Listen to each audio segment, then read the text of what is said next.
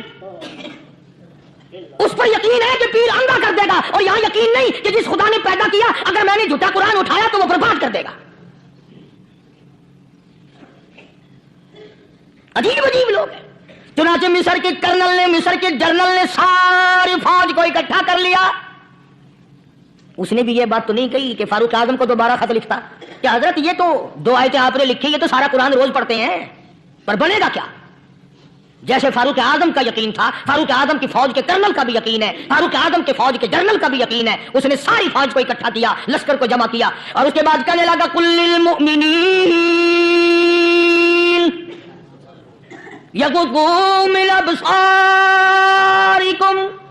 وَيَحْفَظُوا فُرُوجَهُمْ ذَلِكَ أَزْكَىٰ لَهُمْ إِنَّ اللَّهَ خَبِيرٌ بِمَا يَصْنَعُونَ. او لوگو، خدا تمہیں کہتا ہے اپنی آنکھوں کی حفاظت کرو. اگر تمہاری نظریں غلط جگہ پڑی، اپنی عزت کی حفاظت کرو، اپنی آبرو کی حفاظت کرو. اگر غلط نظریں پڑی، غلط استعمال ہوئی، ان اللہ خبیر بما یصنعون، اللہ پاک تمہاری ساتھ ساتھ ہے، وہ ہر چیز کو دیکھتا جائے گا، وہ ہر چیز تمہاری دیکھے گا. چنانچہ تاریخ شاہد ہے، ابن حشام نے لکھا ہے، ابن خلدون نے لکھا ہے، اور کئی مورخین نے لکھا ہے کہ جب مسلمان جنرل نے، مسلمان کرنل نے اپنی فوج کو قرآن کی 2 آیتیں سنائی اور اس کے بعد حکم دیا چلو، تمام کا تمام لشکر چل رہا ہے. ادھر ڈھول بجا، دھماکے بجے، گانا شروع ہوا، گانا بجانا شروع ہوا، ساری فوج نکل گئی، سارا لشکر چلا گیا. لڑکیوں نے دیکھا کہ یہ تو ختم ہو گئے، نیچے آواز دے کے کہنے لگی اور جانے والوں یہ ساری فوج کئی اندھوں کی فوج تو نہیں؟ یہ حسن کا نظارہ اور یہ ڈانس اور یہ آواز، ہم ناچ ناچ کے تھک گئی، کوئی سر نہیں اٹھاتا. اور آج دیکھ لیں آپ، ہر گھر کے اوپر وہ لگا ہوا ہے ایریل، لعنت کا ایریل لگا ہوا ہے، لعنت کا ایریل. آجیو تم کیا کہتے ہو کہ ہمارے گھر کا اس میں کیا بگڑے گا؟ خدا کی قسم وہ بگڑتا ہے، وہ دیمک لگتی ہے، وہ تباہی پھرتی ہے، تمہیں پتہ بھی نہیں چلتا. تم نے کیا سوچ رکھا ہے؟ مسلمان کرنل کے حکم پہ ساری فوج نکل گئی. ناچنے والی گانے والی لڑکیاں عیسائیوں کی حیران ہیں. کیا ہوا؟ لاکھوں کی تعداد میں فوج گزر گئی، کوئی نگاہ اٹھا کے نہیں دیکھتا. ایک مسلمان سپاہی گزرتا گزرتا نیچی نظریں کیے کہنے لگا سر کیسے اٹھائے، نگاہ کیسے کوئی اٹھائے گا؟ یہ سارے کے سارے اللہ کا قرآن سن کر آئے ہیں. کیسے کوئی نگاہ اٹھائے گا؟ کیسے کوئی سر کو اٹھائے گا؟ یہ سارے کے سارے اللہ کا قرآن سن کر آئے ہیں. ان کا عمل ہوا نا قرآن پہ، ان کے عمل کا کتنا بڑا اثر پڑا. مورخین نے لکھا، ابن حشام لکھتا ہے عیسائی لڑکیوں نے چھلانگے لگا دی، کوٹھی سے نیچے آ گئی، کہنے لگی عام مسلمانوں وہ قرآن ہمیں بھی سنا کے جاؤ جس میں اتنی اسپرٹ ہے، اتنی طاقت ہے، جو حسن کے نظارے سے روک دے، جو گانے بجانے سے روک دے. یہ تو آدمی کے دل کا سکون ہے، نہ گانا سنتے ہو نہ حسن کا نظارہ کرتے ہو. جاتے والے یوں نہ جاؤ، ہمیں بھی وہ قرآن سنا کے جاؤ.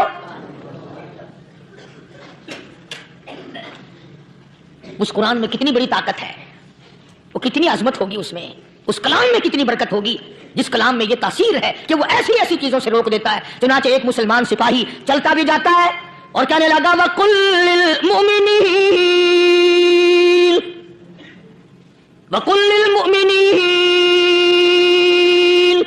قرآن کی آیت پڑھ کے سنائی. سینکڑوں نہیں بے شمار لڑکیاں ایک مسلمان کی زبان سے اللہ کا قرآن سن کے کہنے لگی اور جانے والوں چھوڑ کے نہ جاؤ، ہمیں بھی کلمہ پڑھاؤ.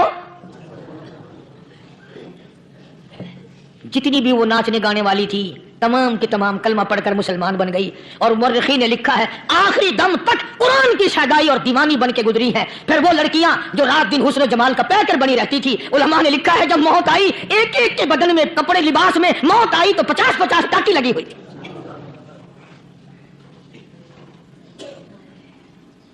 بظاہر تو آج بھی بڑی جھاڑا پونجی ہے، بڑی صفائی ہے، بڑی دوڑ دھوپ ہے.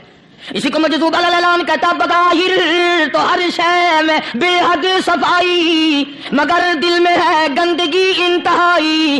کبھی اس کے دھوکے میں آنا نہ بھائی، یہ سب ہے رعائی، یہ بس ہے رعائی، یہ تو چیز ہی کچھ نہیں۔ بڑے بڑے دھندے ہمیں پلٹتے دیکھے، بڑے بڑے نظام بگڑتے دیکھے۔ محمد عربی صلی اللہ تعالی علیہ وسلم کے دربار میں بڑے بڑے لوگ آتے تھے۔ اللہ غنی، نگاہ نبوت نے جس کو رنگ دیا، سبحان اللہ، پھر قیمت بن گیا، وہ اسلام کی دولت سے پیچھے نہ ہٹا۔ کوئی پیچھا پھر کے دیکھا ہی نہیں کہ ہم کیا کر رہے ہیں۔ ایک لذت تھی، ایک کیف تھا، ایک سرور تھا صحابہ کرام کو۔ کہاں سے وہ چیز ہم لائیں، کیسے ہم میں وہ چیز پیدا ہوگی؟ جنگ بدر ہوا، بڑی بہترین بات ہے، توجہ لکھ کے لے جاؤ، انشاءاللہ قبروں میں دعائیں دو گے۔ جنگ بدر ہوا، 70 سے زیادہ کافر پکڑے گئے، مدینے میں پکڑ کے قیدی بنا کر کے لائے گئے۔ تنگ دستی کا زمانہ ہے، 1 سال نہیں ہوا مسلمان اجڑ کے آئے تھے، مار کھا کے آئے، پریشان ہو کر آئے، دن دولت چھوڑ کر لٹا کر آئے، ان کے پلے کیا تھا؟ شام کا وقت ہوا، مدنی کریم صلی اللہ تعالی علیہ وسلم نے مسجد کے دروازے میں کھڑے ہو کر اعلان فرما دیا، کون ہے، کون ہے جو میرے مہمانوں کو کھانا کھلائے؟ اور وہ مہمان کوئی شہنشاہ نہیں تھے، ہیں بھی کافر، ہیں بھی اسلام کے دشمن، آئے بھی صحابہ کرام کو مارنے، میدان جنگ سے پکڑ کے لائے گئے، جنگی قیدی ہیں۔ اس نبی کی طرف کبھی منہ کیا کر جس نبی کا تو غلام ہے، امتی بنا پھرتا ہے۔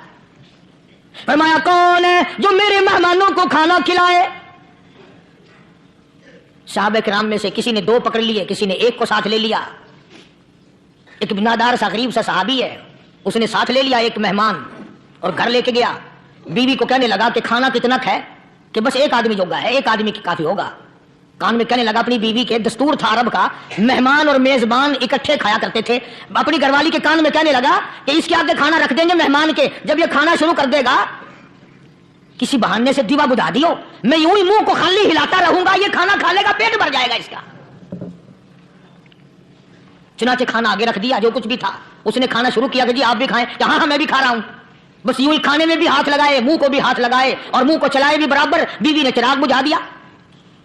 یہ عمل تو صحابی کر رہا ہے اپنے گھر میں۔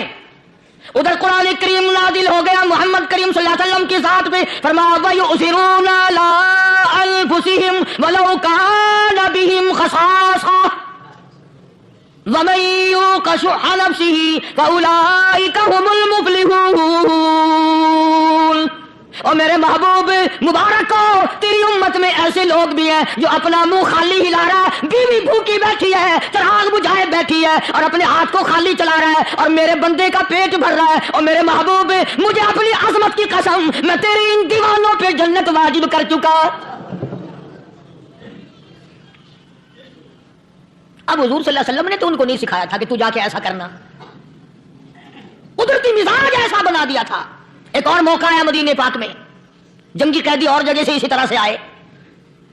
ایک صحابی ایک اور آدمی کو، جنگی قیدی کو کافر میں گھر لے گیا۔ بیوی کہنے لگی کہ 1 ہی آدمی کا کھانا ہے بس، انہوں نے کہا اس کو دے دو۔ وہ کافر جنگی قیدی کہنے لگا جی آپ بھی کھائیں، کہنے لگا بھی بات ہے صاف، 1 آدمی کا کھانا ہے، تو کھانا کھا، میں درخت کے پتے چبا لیتا ہوں۔ وہ کہنے لگا میں کھاؤں گا پتے۔ انہوں نے کہا تو رئیس آدمی ہے مکے کا، میں پرانا غریب ہوں، مجھے پتے چبانے کی عادت ہے، تیرے پیٹ میں درد نہ ہو جائے، میں عادی ہوں پتے چبانے کا۔ اس نے پتے چبا لیے۔ کافر مسافر اور مہمان جو تھا جنگی قیدی، اس کو کھانا کھلا دیا۔ دوسرے دن پھر ایسی نوبت آئی، اس نے کہا آپ بھی میرے ساتھ کھانا کھائیں گے؟ کہ نہیں بھائی تو کھا، میں پتے چبانے کا عادی ہوں۔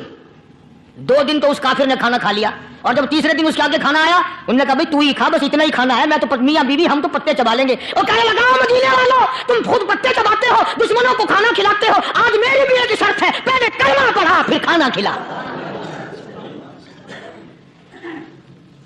آج میری بھی ایک شرط ہے۔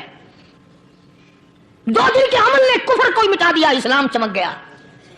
2 دن کے عمل نے، میرا تیرا 60 سال کا عمل ہے، کبھی کسی کافر کو مسلمان بنایا؟ الٹے ہی کام، ہر غلط، ہر معاملہ الٹا ہی ہے۔ ہر آدمی بیزار ہوتا ہے، یار دین تو کچھ نہیں، یار اسلام کچھ نہیں، یارو ایمان کچھ نہیں۔ اسی کو قرآن کریم نے للکار کے آواز دے کے فرما دیا لوگوں ایسی گڑبڑ نہ کرو ورنہ میں وہ خدا ہوں فَأَخَذَتْكُمُ الصَّاعِقَةُ وَأَنْتُمْ تَنظُرُونَ۔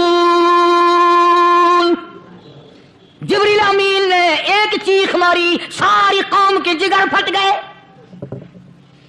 میں وہ خدا ہوں لا ترکضوا وارجعوا الی ما اترفتم فیہ ومساکنکم لعلکم تسألون. لوگ مکان چھوڑ کے بھاگتے ہیں، ماحول چھوڑ کر بھاگتے ہیں، معاشرہ چھوڑ کر کے بھاگتے ہیں. خدا کہتا آؤ جن مکانوں پہ تمہیں ناز تھا وہ یہ کھڑے بھاگ آ رہے ہو. اسی کو قرآن کریم کہتا ہے ان الذین قالوا ربنا اللہ ثم استقاموا. وہ آدمی جس نے لا الہ الا اللہ محمد الرسول اللہ صلی اللہ علیہ وسلم پڑھا، اللہ کی توحید کا اقرار کر لیا. او میرے مالک تیرے سوا میرا کوئی مشکل کشا نہیں، حاجت روا نہیں، میرے دل کے بھید کو جاننے والا نہیں، میری بگڑی بنانے والا کوئی نہیں، اجڑوں کو بسانے والا کوئی نہیں، کھیتی کو آباد کرنے والا کوئی نہیں، ایک دانے سے سینکڑوں دانے بنانے والا تیرے سوا کوئی نہیں.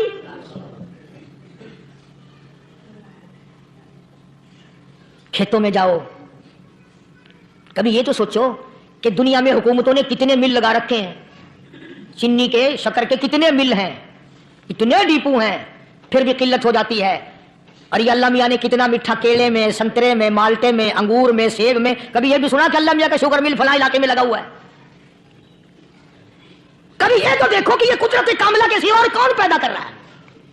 فرمایا جس نے اللہ کی توحید کا اقرار کر لیا، محمد عربی صلی اللہ علیہ وسلم کی ختم نبوت کا اقرار کر لیا، خدا کے بعد خدا کوئی نہیں، مصطفیٰ کے بعد نبی کوئی نہیں.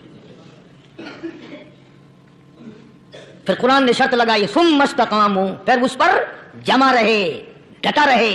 یوں نہیں کہ کبھی ادھر لڑک گیا کبھی ادھر لڑک گیا. لوگ تو بدل جاتے ہیں، لوگوں کا کیا ہے. پچھلے سال کی بات ہے، یہی مغرب کی نماز کے بعد گرمی کے موسم میں یہاں بیٹھا ہوا تھا باہر. آگے شہر کے وہ آدمی وہ کہنے لگے جی ایک کام آیا. میں نے کہا کیا؟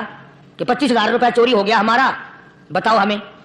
میں نے کہا مجھے کیا پتا. میں نے کہا نہیں سارا شہر کہتا ہے کہ قاری نہیں بتا دیتا ہے. میں نے کہا اچھا یہ یوں نہیں جانے کا. میں نے کہا پھر آدھ دے لوں گا. 25,000 گم ہوئے ہیں نا، 12.5 میرے 12.5 تمہارے. کہنے دیکھو نا جی بال بچے چھوٹے چھوٹے غریب بچے ہیں جن کے پیسے ہیں. میں نے کہا اچھا میں بادشاہ لگا ہوا ہوں. انہوں نے کہا جی سودا مہنگا. میں نے کہا پھر کہیں اور چلے جاؤ. جتنا میں نے سمجھایا نہیں ماننا کہ اگر ہمیں یوں پتہ چل جائے مولویوں کو ولیوں کو تو پھر یہ لاکھوں کروڑوں پولیس والے رکھنے کی ضرورت ہے بھلا؟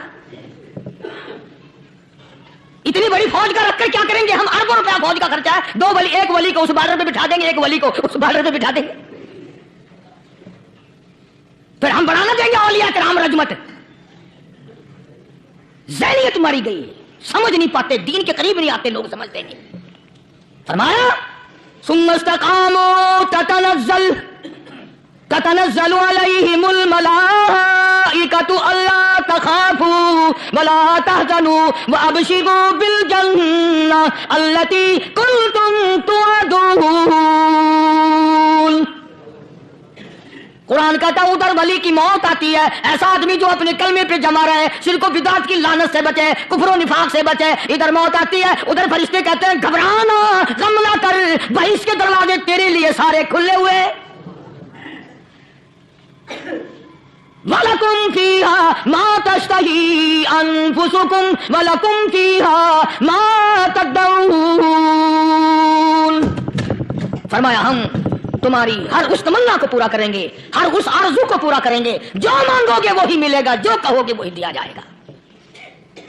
نحن اولیاؤکم فی الحیات الدنیا وفی الآخرہ.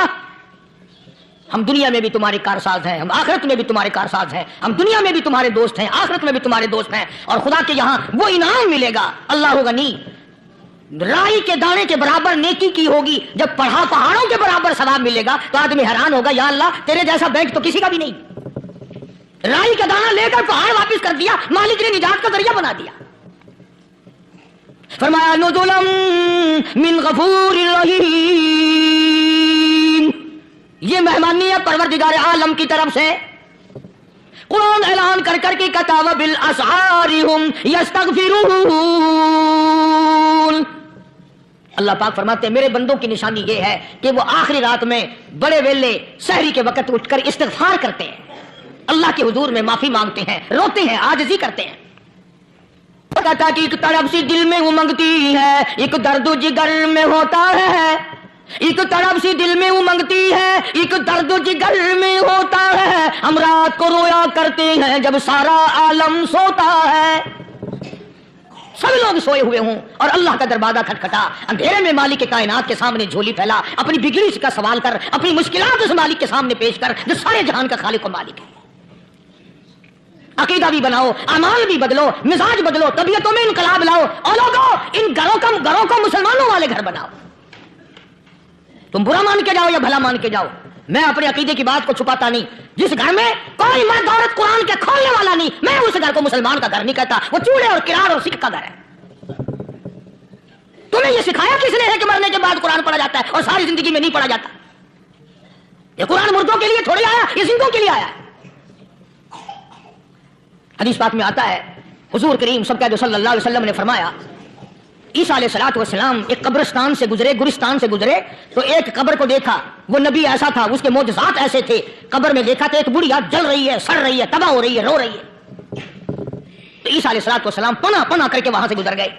چند دنوں کے بعد جو اسی قبر کے پاس سے گزرے تو عیسیٰ علیہ السلام کو دھیان آیا اس قبر میں ایک بڑھیا بڑی عذاب بھگت رہی تھی، مگر اس دن جو دیکھا وہ تو عیش میں بیٹھی ہے، تخت میں بیٹھی آرام کر رہی ہے۔ سیدنا عیسیٰ علیہ السلام نے اللہ پاک سے سوال کر دیا، الہی مرنے کے بعد تو آدمی کو نیکی بھی نہیں کر سکتا، اس نے کیا کر لیا جو اس کا سارا نظام بدل گیا؟ آواز آئی، اے عیسیٰ، لکھ کے لے جاؤ، یہ بات حضور کا فرمان ہے۔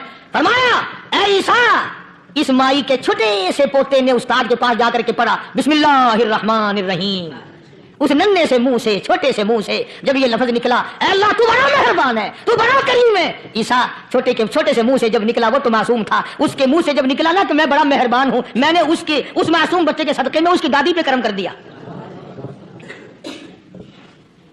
اس کے نام میں بڑی برکتیں ہیں، اس اللہ کا نام لینے میں بڑی برکتیں ہیں۔ گڑ میں مٹھاس ہے، اللہ کے نام میں مٹھاس نہیں، ٹافیوں میں مٹھاس ہے، اللہ کے نام میں مٹھاس نہیں۔ تم نے چکھ کے نہیں دیکھا، اگر تم چکھ لو، خدا کی قسم دنیا کی کوئی چیز اچھی نہ لگے اللہ کے نام کے مقابلے میں۔ اللہ پاک مجھے اور آپ سب کو اپنا نام لینے کی توفیق عطا فرمائے، اپنے قرآن کی تلاوت کرنے کی توفیق عطا فرمائے، اور اپنا ذکر اور اپنا فکر اور اپنے شکر کی توفیق عطا فرمائے، اور اللہ پاک ہم سب کو یہ ہمت دے کہ مرتے دم تک ہم قرآن سے یاری کریں، قرآن سے وفاداری کریں۔ وآخر دعوانا ان الحمدللہ رب العالمین۔